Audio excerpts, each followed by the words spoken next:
yo.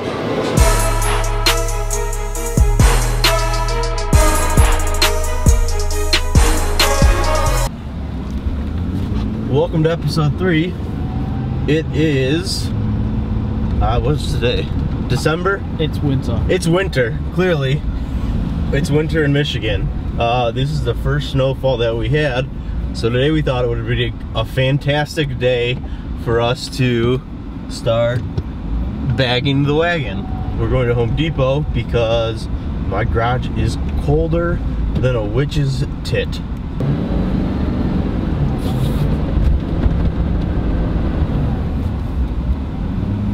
And we're off. Toys.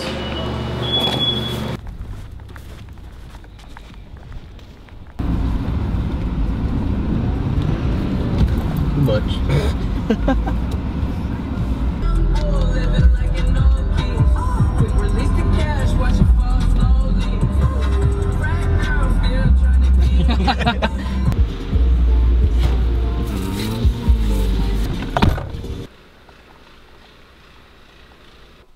Lights, bitches. We got them.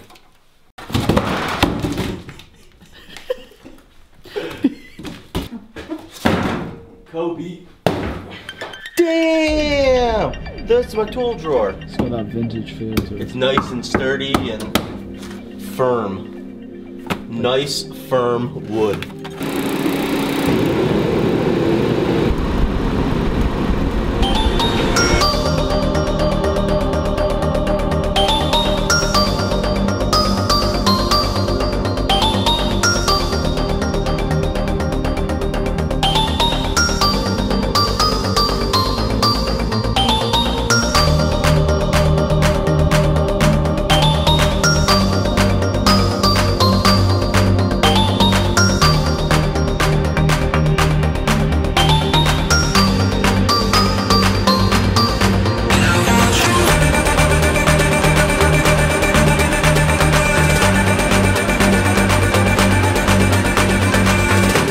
Freight makes these wonderful cheap metric sets, and they come in wonderful sizes of 19, and then the next smallest is 17. We're leaving Meijer now. We just bought another set of sockets because Harbor Freight decided that 18 lives don't matter. All sizes matter.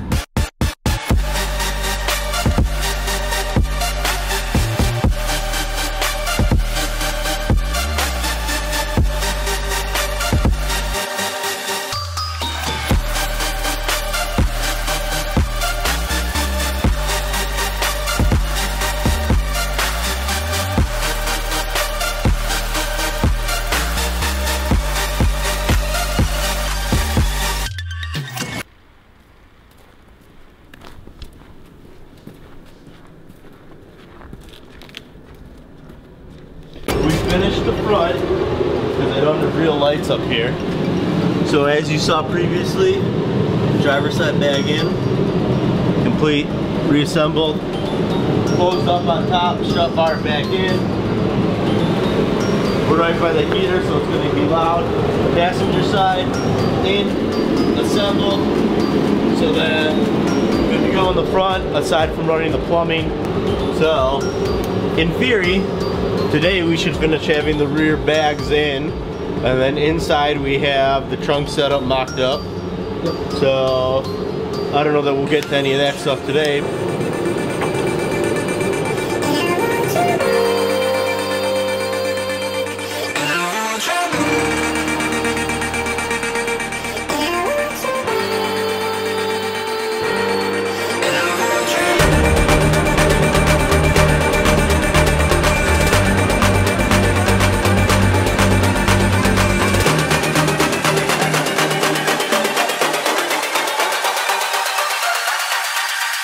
And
kit's plumbed in. The wires are ran under the car. For the airlines. For the airlines. So now all we have to do is connect in the harness, which is this, which it plugs into the main controller. Reconnecting these 4 wires, which are for the dual compressors. And then the only other thing that needs power are these 2 wires here, which I assume is to power the management unit. And I think this is the trigger wire, which goes to an ignition on source. So other than that, we're like right there. So I mean, all in all, thus far, has not, knock on wood, not been a whole heck of a lot of issues, which is always good and which is always nice for doing something for the first time. So if we had this wired in, we'd plug this in, and then we'd have air things, but we don't have air things yet because we're not wired in. So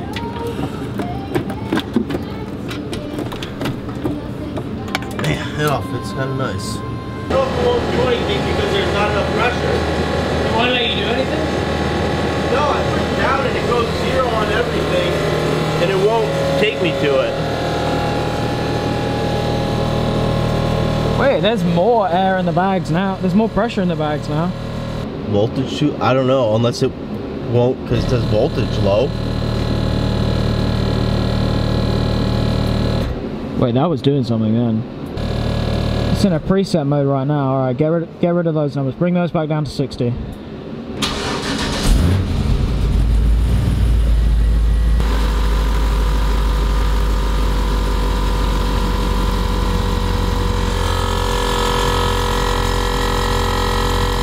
Hold it down. Hey! Now do the rip. Woo!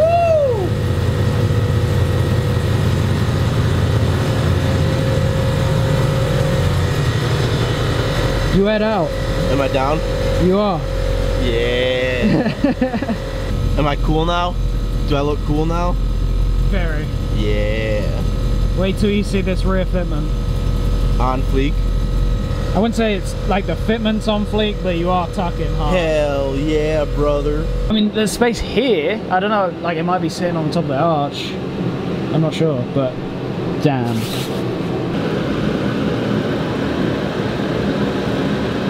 Are we live? Are we live? Alright. So, we don't know where we are, so. Where are we? We're in my garage right now. We're in Royal Oak, which is a suburb of Detroit. And where we're at with the car, which is probably what you actually care about, is since we had everything in and we were making it go up and down, I've completely torn everything apart and put it almost all back together. So when I got the kit, when I bought it, it was all... It was a used kit. Yeah, it was a used kit. From another guy with a CTS-V wagon. Which it was a stupid good deal, like, so, you know, you can't really turn it down. Right, and it looked good, so I was happy with it. So put it together, and all the lines were all copper lines with compression fittings, and it looked good, but it didn't really go... I didn't personally think it went real well with it, and compression fittings are the absolute worst thing in the world to deal with, and they're not really made to be taken on and off 100 times like I had to do for fitting and everything. So I said, screw the copper lines, we'll go all steel lines, do JIC 37 fittings, which is basically steel AN fittings, and braided hose from the compressors, because there was no there's nothing in the system that allowed the compressors to like shake and allowed them to move independently without like shaking the whole setup, which is also isn't good for the fittings. So since then I took everything apart, I rebent hard lines in steel, flared them, everything. So at that point, put it all back together, and so what we did previously is we made these little adapter things, and how these worked was, if this was the line going out from the bag, these threaded in here for the fittings. And then since the push lock connections, you're right in my fucking face. Since the push lock connections aren't made to accept a steel hardline because it's harder than what the actual push connect fitting is, I made these little adapter things thinking that you'd put it in one side, there'd be a nice little isolation for vibration, and everything would seal. Well, that went to shit. Those were useless.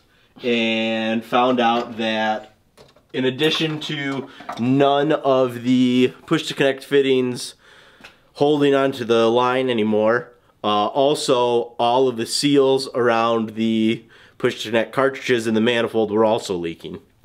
So since I bought the kit used, I called Airlift to see what I could do, and they basically told me that without buying a new manifold at the cost of like $900 through them and who knows what through a distributor, he said what people have done, which since I'm out of warranty, it didn't matter. So if you care about warranty on your Airlift system, don't do this.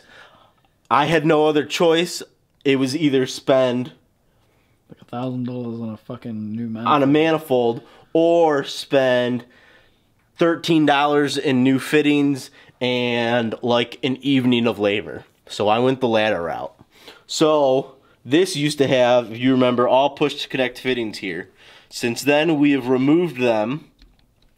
We tapped out all these holes in 3 different stages because the hole is so shallow. We had to tap it, cut down the tap, tap it more, cut it down, and then do it a 3rd time. So then from there, I put the bushings in because if I would have gone right from a 3/8 to a 1/4 JIC, the fittings themselves would have had too big of a hex end on it and they would have interfered with each other. So I put the bushings in, went straight from 1/4 NPT to 1/4 JIC, and after I screwed up the plug a little bit. I wonder how many people watching this actually understand a word probably you're saying. Nobody. Probably not nobody. Should we just simplify it and just say that you drilled some bits, stuck some things in, and now we hope it works? Yeah, so for everyone who doesn't understand what I just said, I pulled the old things out, I drilled the hole, I tapped the hole, and I put these in, and these should now be 100% tight seal with no push to connect. Everything should be nice and fitting. So let's put it back together. So let's put it back together. Let's try it. And let's see what happens. What's up, JoJo?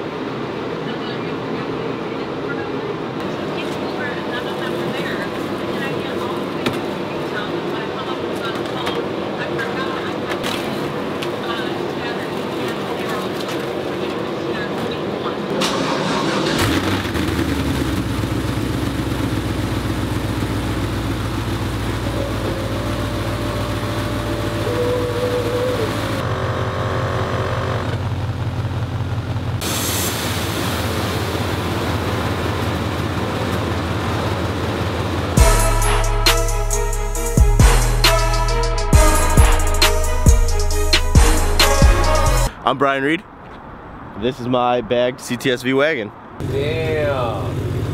Where's the top at? It's probably fucked the whole way down the fucking interstate. It's fucking bullshit.